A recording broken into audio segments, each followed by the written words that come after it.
Back now at 7:45, it was a near tragedy in the world's harshest environment when a cruise ship with 154 people on board went down off the coast of Antarctica last week. Amazingly, everyone survived, but not without some sheer moments of terror, and one passenger caught it all on tape.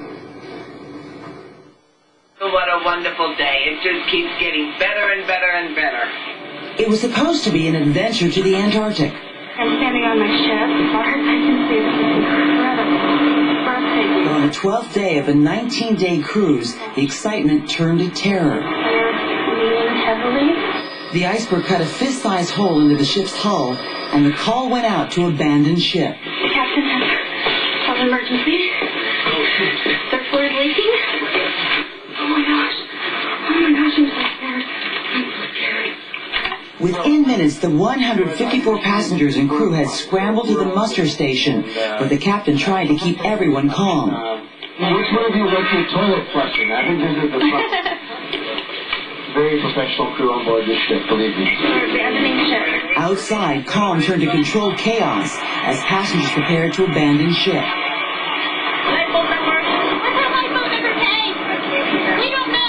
For several hours, they waited in freezing temperatures for help, watching as their ship slowly rolled on its side.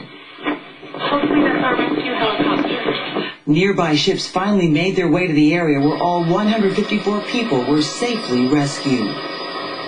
Lisa Paisola was on board and shot that videotape. She's back home this morning in Salt Lake City. Lisa, good morning. Hi, Ann. How are you? I'm well. Well, the question is, how are you? And really, what compelled you to shoot that videotape when you were so scared? I am so happy to be home. I never thought I'd have this opportunity to be sitting here in my home ever again. I'm just so happy.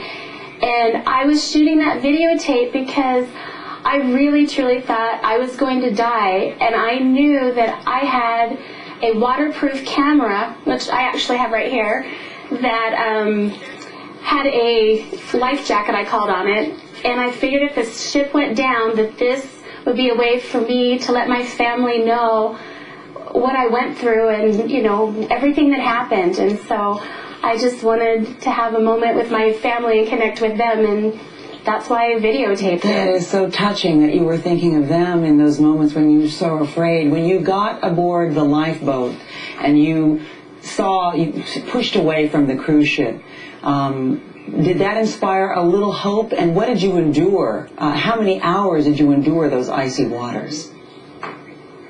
You know, Ann, I don't know how many hours. It seemed like forever. You're in the Antarctic. There's absolutely nothing forgiving about the Antarctic. It's very cold. The water is just ice. You knew if a whale came by and capsized the ship or the lifeboat, or if the waters came in, that there was no chance at that point. Not until I actually was on the rescue boat did I really realize that we were going to make it. Wow. I know you hate being cold, and I have to say I completely identify with that. And I'm happy to hear that you packed extra clothes because you'd seen our reports, but I'm so sorry that you were so cold. The kicker in this is that you're an adventurous. Well, I hope you don't stop being an adventurous after this. Yeah, no, I was actually watching your piece on the Today Show as I was packing to go to Antarctica. It was so nice just to see you and kind of get an idea of how cold you were. And I'd actually consulted with a warm weather specialist, Ryan, here in Salt Lake. And he taught me how to get warm, or how to stay warm, because that's nothing I like to do is be cold. I'm an adventurous traveler. Yes, this was my 7th continent, and I wouldn't have gone to Antarctica unless it was the last one for me to get to. Well, I'm glad you got there. I'm glad you got back. Lisa Paisola, thanks so much. Stay warm, darling. You're welcome. Oh, I'm so happy to be home. I'll be warm. All right. Bye, Ann. Bye-bye for now, because Lisa's going to be back in our 3rd hour with more about her story. Then we'll be back after this. It was a near tragedy of this camera, actually, but we're actually talking about the world's harshest environment. On the 12th day of the 19th day cruise in a Canadian ship with 154 people on board, went down off the coast of Antarctica last week. Well, amazingly, everyone survived, but not without some moments of sheer terror. Utah's Lisa Paisola took the trip with her aunt and were thinking that they were going to die. Well, Lisa used her video camera. It was actually a waterproof video camera to document everything from the announcement to the abandoned ship announcement to the rescue. And Lisa is safe this morning and sound at home in Salt Lake City. Lisa, thanks for staying with us. Listen, every time I see that videotape that you took of what happened aboard that ship, you know, and especially when the ship begins to list, you know, what goes through my mind is the Titanic. Did that go through your mind during that time? I think it went through everybody's mind, but I had to put it to the very back of my mind because we all know the result of the Titanic. Exactly, but it wasn't the result here because in this particular case, everyone survived, including the crew. You know, you were so cold that you bundled up knowing that you had to go on this life raft, and actually we calculated it was something like 4 to 5 hours. You were on these icy waters, you know, after this ship hit some ice and then started to list. You get on these life rafts, and here you are on these icy waters. What was going through your mind, and what was being said on these lifeboats by the other passengers as you were waiting for help?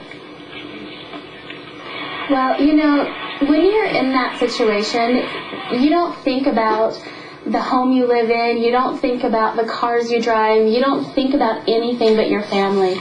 That's all I thought about the entire time, was just my family and how I couldn't imagine that I wasn't going to be able to see them one more day, to be able to give them a big hug and tell them that I love them and that I miss them and that I was, you know, just only thinking of them. It's really interesting how your life comes really into center and your priorities very quickly readjust. So you were warmed by that, even though you were suffering terrible temperatures. Did you fear that you were getting frostbite? I mean, it's really terrible cold you were in. It was very cold, but we all just kind of kept reminding each other, move your fingers, move your toes. We had hand warmers, and we would kind of pass them around as we needed them. Everybody did the very best they could to connect with the other passengers because, for lack of a better analogy, we were all in this boat together. You were. In fact, you were with your aunt as well. And there's a picture that we want to show really quickly, if we can, of you and your aunt after the rescue. And I think that says it all. Lisa Paisola, thank you. Be well, darling. Oh, thank you. All right, we're back right after this.